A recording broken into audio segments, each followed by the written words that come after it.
Hey Hey guys, everybody, I'm it's Let Your Light Shine, with P Productions, and Bloated Buddha back there, or Stevo, whatever you want to call it. So today we are Just Stevo. We're here in Brea, California. and we're going to be hiking. Well, not really, but we're at the Olinda Oil Museum and Trail, and there's like a little trail that takes you around, so it's not like a big time hike, but we're going to go check it out. So check it out with us. Let's go. All right.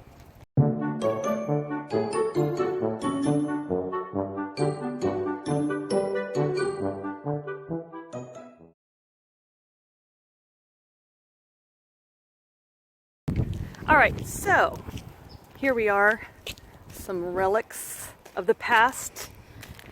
The Brea Olinda Oil Field is a large oil field in northern Orange County and Los Angeles County. Along the southern edge of the Puente Hills, about 4 miles northeast of Fullerton, adjacent to the city of Brea, discovered in 1880.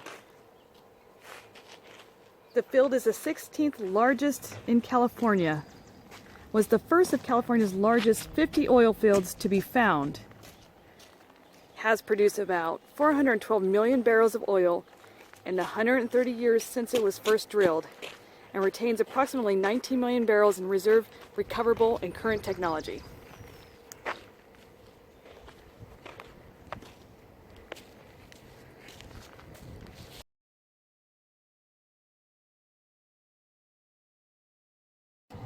Here's a working well right here. It says Olinda Oil Well number 1. In 1897, apologize about that, Olinda's first well was drilled to the depth of 806 feet. Began pumping about 50 barrels a day. This site, Olinda's first well, is being preserved to commemorate the pioneers who operated this early oil field. January 2004, the estimated oil produced from this well was 111,780 barrels. Yet after more than a century of continuous operation, this symbol of a fascinating history continues to produce at the rate of about 2 barrels per day. Wow, it smells like oil.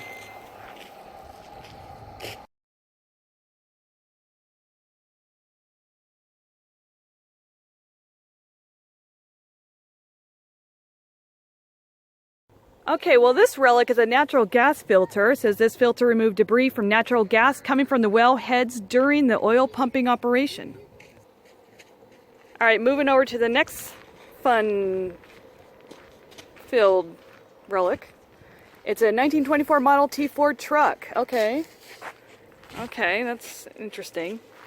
This C-cab 1-ton truck would have been widely used in the early oil fields of Olinda. 20 horsepower, 2-speed transmission, and worm drive rear axle provided low gear power. This was ideal for all the steep hill climbs on the Olinda lease. This display represents a chemical first response firefighting unit, originally pulled by 2 men. The fire extinguishing agent would have been generated from the combination of soda and water when the tank was laid in a horizontal position. Okay. Right, on to the next gadget here. It says the well pulling rig. This early 1950s international truck was used on all wells on the Olinda lease. All cable pulling equipment on this vehicle, including the Alice Chalmers, if I'm saying that right, tractor unit that powered the rig, was installed in the Olinda lease shops. The rig was used for removing rods and pipes from the well. Wow.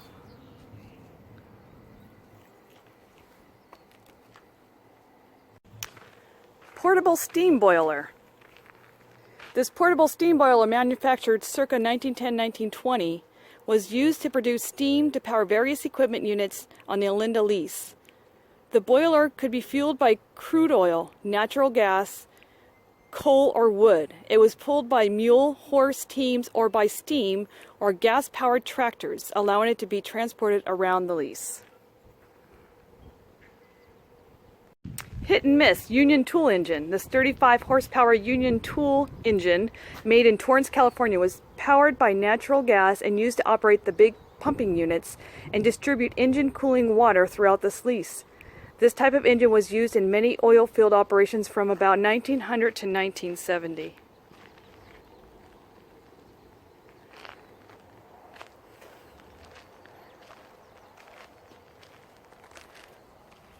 And here's a picture of the 1925 era, what it used to look like.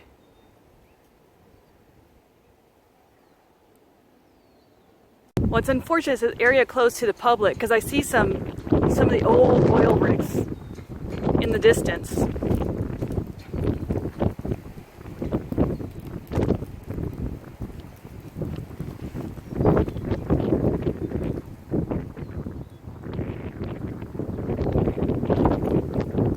And I'm going to go in, not inside this building, but I'm going to, go as close as I can to look inside. But in here, it says it's a jack line pump unit.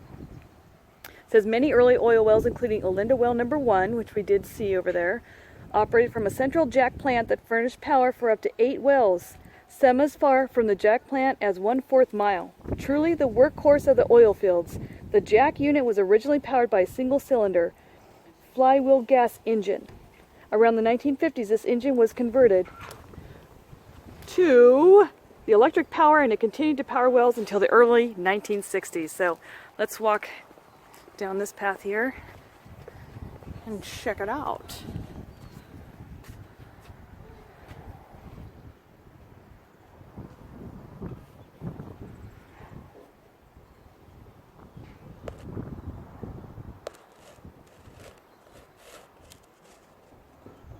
Ooh, it smells like, it's like that old rusty, old wood smell in here.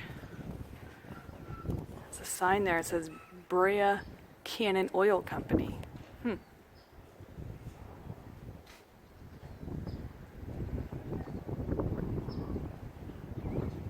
like a little bit, there's like a little trail here. I thought I would just check it out, see where it takes me. Just so I'm going to read what I caught off the old internet here. It says the Brea Olinda Field occupies a long, narrow band along the south of the Whittier Fault Zone, which forms the southern boundary of the Puente Chino Hills in the inland Los Angeles Basin.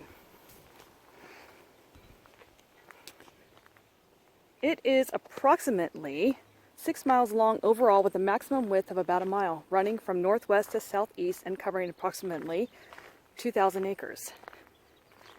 Other oil fields continue in both directions from the Brea Olinda Field along the fault zone, including the San Sinia Field to the northwest, followed by the Whittier Oil Field and the Yorba Linda and Esperanza Fields to the southeast.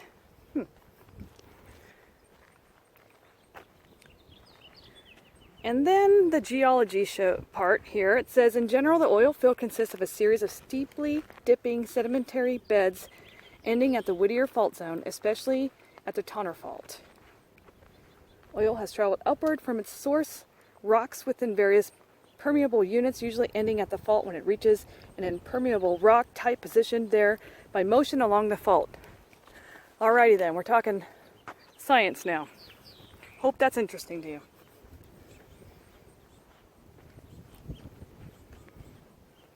Let's see where this goes. Neat little bridge here.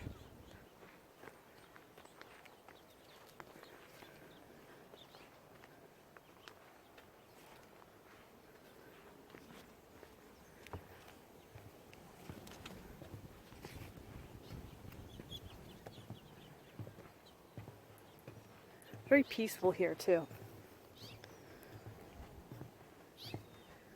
So these petroleum-containing formations are themselves broken apart by faults perpendicular to the main Whittier Fault Zone, and each has different characteristics.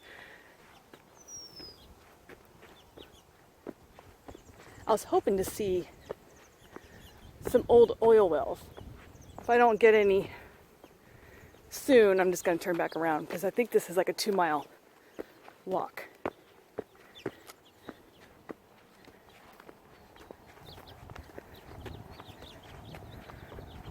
Definitely a nice view.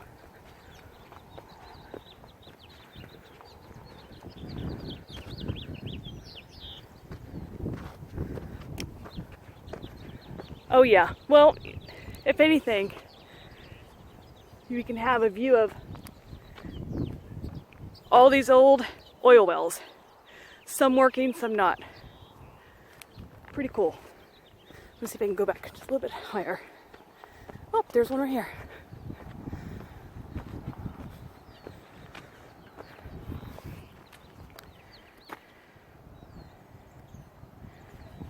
So this is well number 9. Still going strong.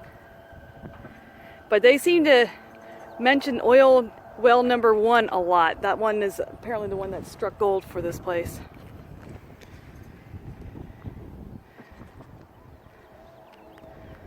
These things used to always creep me out when I was little. I didn't know what they were. They just looked like monsters to me.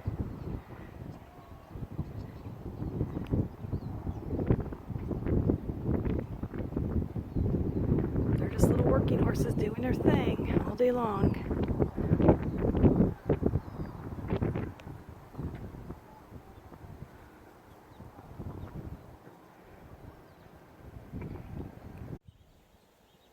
Here's some other old stuff, just kind of here, but we don't know what it is, just existing.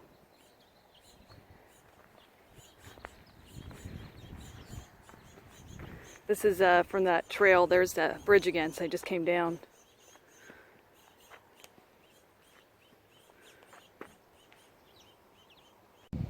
I'm back here by the infamous oil well number 1. And it says viewing point, oil seepage. Natural seeps are formed when oil migrates from the subsurface to the surface, generally along fractures in rock through the connected pores in the sedimentary rock layers. Once the liquid petroleum reaches the surface and encounters the atmosphere, it distills and becomes more tar-like. Surface Brea seeps like this were drilled here, signboards for the early oil finders to the occurrence of larger petroleum deposits in the subsurface below. Long before the commercial search for petroleum, local Native Americans utilized such Brea seeps as a source of pitch for a variety of waterproofing applications.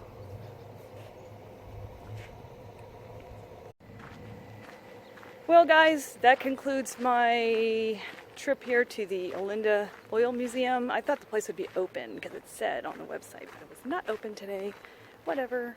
But I still got to see some cool relics here. So, hope you enjoyed it. And don't forget to like, share, subscribe, and all that fun stuff. And if you're ever in Brea, California, come check it out. Bye.